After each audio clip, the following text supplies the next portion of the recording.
Sometimes otherworldly beings find interesting ways to try and contact you. They might use a Ouija board, or maybe come to you in a dream, or sometimes they speak through another person. They each have their own style and preference that's particular to them. The one who contacted Jack spoke to him through his computer, or I guess you could say the communication was through on-screen text. The first time it happened, Jack had been sitting at his computer playing solitaire. A blinking red light from the router indicated that his internet connection was down again. This was at least a weekly occurrence, and Jack was getting used to his spotty internet service. As he moved his cards, the game faded into a solid black screen, and the red text appeared. "Hi, Jack. I need a favor from you. You're a very special person, and I know you'll help me. I can't ask this of just anyone. I really need your help." Jack paused for a second. The router light was still blinking red. Is this some sort of joke? He couldn't help but wonder. Several moments later, the message continued. "Yes, Jack. I know this is weird for you, but I don't want you to worry. This is just a small, easy favor I need. I'll make sure you're rewarded." Now, nearly in a panic, Jack reached out and pulled the internet cable completely from the wall. "Still here, Jack. I don't want to waste any more of your time, so I'll get right to what I need. Tomorrow, when you go to work, I need you to move the large potted plant that's next to the elevator on the ground floor. All you have to do is pull it out 3 inches from the wall. If you do this at 8:17 a.m., no one else will be in the area." Jack sat there, refusing to respond, still trying to figure out what was happening. The writing continued. "Look, Jack, I'm asking you because I know you'll do it. You won't let me down. You're special. We'll talk tomorrow." Jack pulled the power cord from the wall and the computer went blank. Did that really just happen? He thought. Still shaking from the experience, he took a warm shower and got ready for bed, convincing himself that he'd either had some crazy dream or that this was just some elaborate joke. But who would play that kind of joke on him? He really didn't have any friends. Or enemies. He woke up the next morning feeling refreshed. Work would start at 8:30 a.m., and Jack was never late. He pulled into the parking lot at 8:10. Normally he'd just go right in, but the message had told him to move the plant at 8:17. Was he really going to do it? Overnight, Jack's fear had turned into curiosity. Let's say he moved the plant. He wouldn't be doing anything wrong or illegal, right? In Jack's mind, the most reasonable course of action was to move the plant. He'd do it, nothing would happen, and he'd be able to put this whole crazy matter behind him. 1 minute before 8:17, Jack left his car and walked towards the building. He entered the foyer at the exact time he was supposed to. The message was right. Nobody else was around. Odd, Jack thought.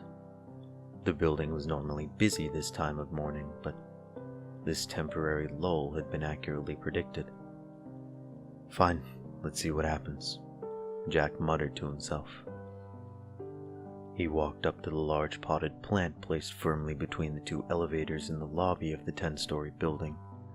The plant looked like it was fake, a decoration people had passed every day without really noticing. It was heavier than Jack realized. He put some might into his effort and pulled the plant out 3 inches to his best estimate. He stood back and looked at the plant, then looked around the lobby. People were coming in behind him now, and the lobby was starting to fill up again. Nobody seemed to notice the plant was in a slightly different location. Nothing seemed different at all. Jack skipped the next elevator and waited. Waited for something. But nothing happened. Finally, Jack entered the elevator and made it to his 7th floor cubicle, on time like always.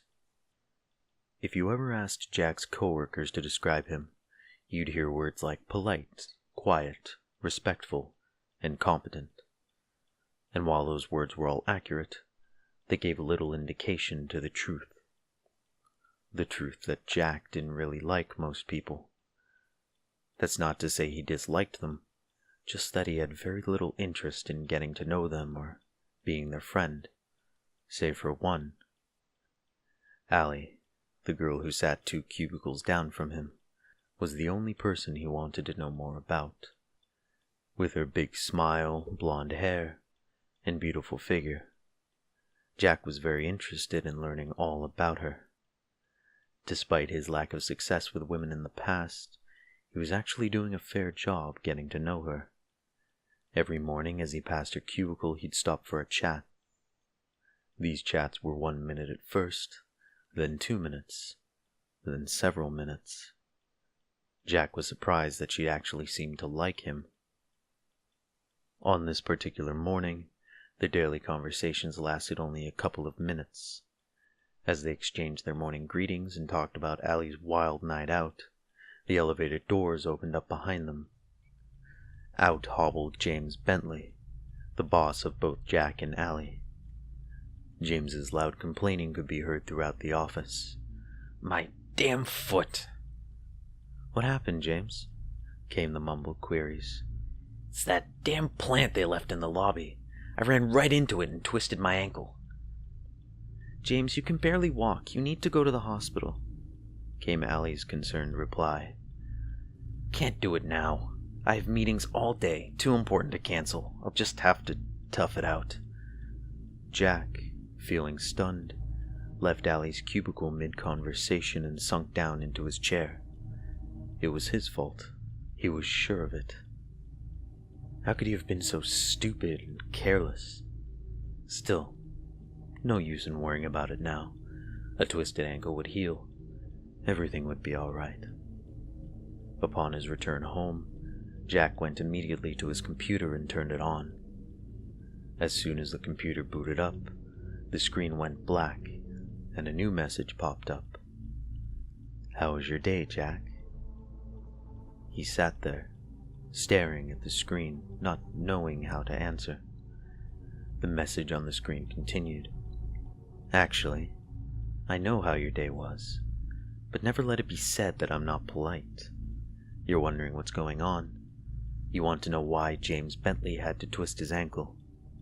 Well, Jack, this chain of events isn't done playing out. I don't want to tell you too much too soon, but this will all make sense to you in short order. Just go to work tomorrow like you normally do. Don't worry about a thing. You'll be rewarded. You're special. Talk to you tomorrow." Jack sat back in his chair. What was going on? Who was this that was sending him messages? Jack's curiosity was fully engaged, and he was almost a bit excited to see what would happen next. The next morning at work started off as any ordinary day. Jack noticed that the plant had been pushed back fully against the wall, probably by the night cleaning crew. James Bentley showed up shortly after lunch, hobbling into the office on his one good foot. "Man, this foot is killing me," Jack could overhear him say, but apparently James still had meetings he didn't want to miss. It wasn't until around 3 o'clock that Jack saw him again. James, who always seemed to prefer Allie over the others, came limping up to her cubicle. "Allie, you're not doing anything right now, are you?" No. Nothing that can't wait until tomorrow, I guess." "Good. Could you please drive me to see my doctor? I probably should have gone yesterday, but I just couldn't get away. This pain is just killing me right now, and I don't think I can drive myself. I've barely made it here this morning, and I don't think I can even push the gas pedal right now. We can take my car if you want." "Yeah, that's fine, James. I don't have a problem taking you." Turning to Jack, she said her goodbye. "See you tomorrow, Jackie." She put on her coat and slowly followed James as he struggled down the hallway. She gave a half turn and a shrug in Jack's direction, with a little smile as she walked away. Jack felt even lonelier than normal when she was gone. It was 10 minutes later that they all heard the crash. It was preceded by the loud horn of an 18-wheeler and screeching brakes. The collision itself was a sickening thud of two large metal objects colliding. Even on the 7th floor it was loud. The office workers gasped and ran to the windows. "Is that James's car?" one of them asked. "Hard to tell from up here," someone responded. "It's so banged up." The horrifying implication of what had just happened came to Jack immediately. No, no, no, he thought. This can't be true. Shaking all the way, he ran to the elevator and went to the ground floor along with several others from the office. Some of them were crying. As they joined the growing crowd around the scene of the accident, Jack could hear the far-off sound of emergency sirens. Looking past the gawkers, he could see that the 18-wheeler had hit James's car broadside. Its driver had been thrown out onto the pavement where he lay motionless. James was sitting in the passenger seat of his car, motionless but with a surprised look on his bloody face. Jack couldn't tell if he was alive or dead. The driver's side, where Allie was seated, had taken the hit. The space she'd been occupying had been compacted to a third of its original size. Allie's head was smashed open and her twisted body was broken and battered. The crowd was stunned. Tears, screams, sirens. That was all Jack could hear. Without going back inside the building, Jack ran to his car and drove home, angry and sad. He made the journey home and to his computer. There the machine sat. He wanted to turn it on, but was afraid of what he'd find out. Was he really the one responsible for Allie's death? The whole chain of events had started with him. He knew he was to blame. Jack reached for the power button, and then pulled his hand back. Finally, after several minutes, he found the mental strength to turn it on. The screen flickered and then went black, and the familiar text started appearing on the screen. "No, Jack, it's not your fault. I know you're blaming yourself, but a lot of people die eventually. Just some sooner than others." Jack stared at the screen. He resisted the urge to throw the monitor to the ground. After a moment, the writing continued. "Jack, I'm going to tell you something, and I really need you to seriously consider everything I'm about to say. You thought you were in love with Allie. The truth is, you just wanted to fuck her.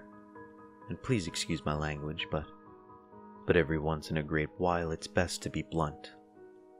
Jack, she wasn't the one for you. She would have made your life miserable. Yes, you would have eventually found the courage to ask her out.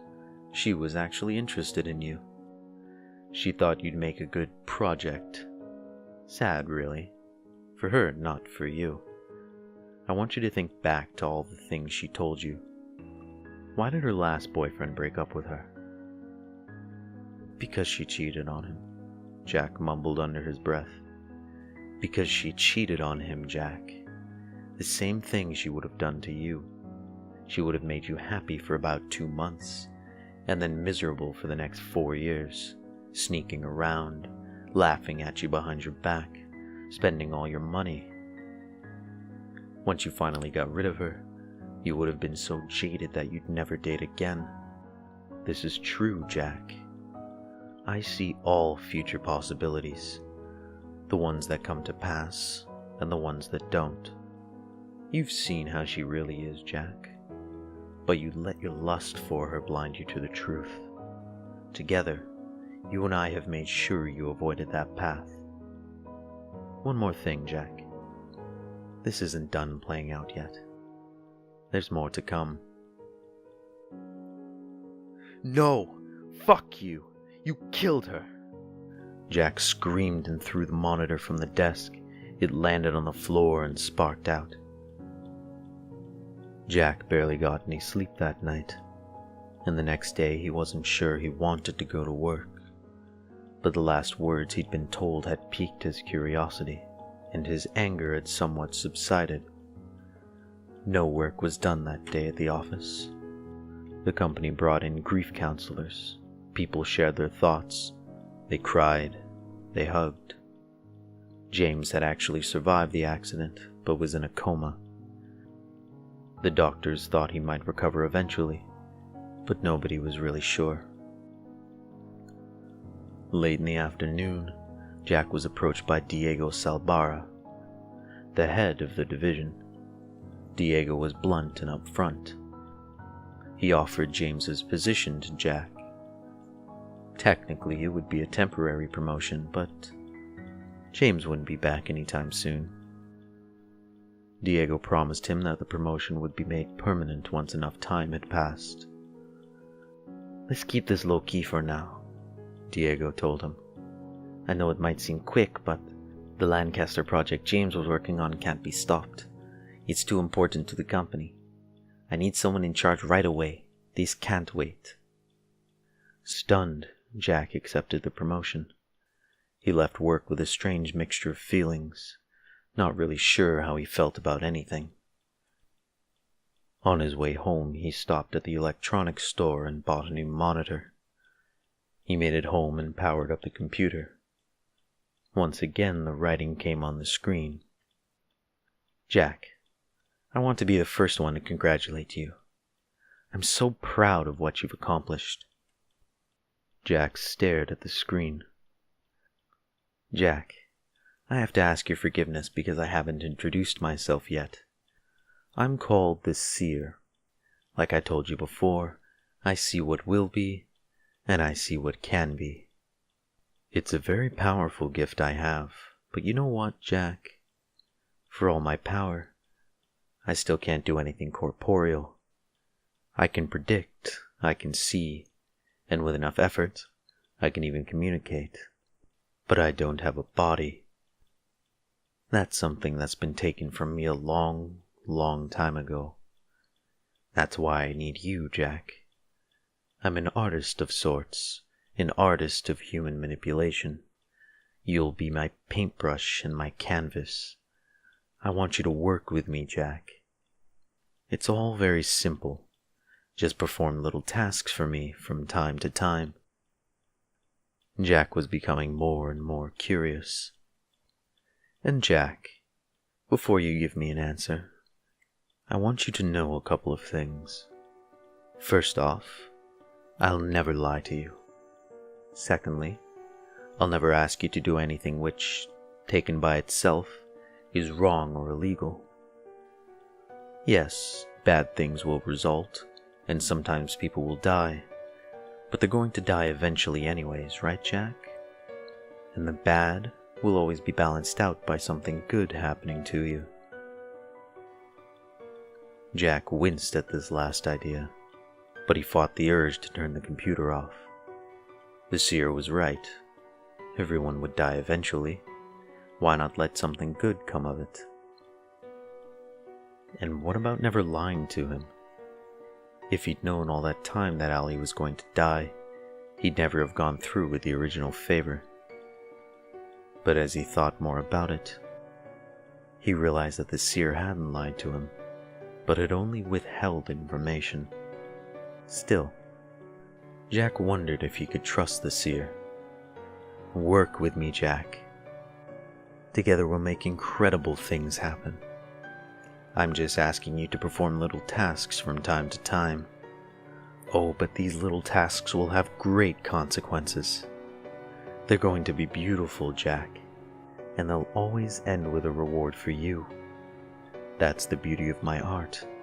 One single task produces something bad and something good. Oh, one last thing, Jack. I can see you're having trouble with this. If I stopped talking to you right now, it would take you about 2 weeks to decide to join me. But you know what, Jack? You would join me. That's right.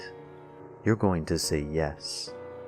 So instead of waiting, why don't you just say yes to me now?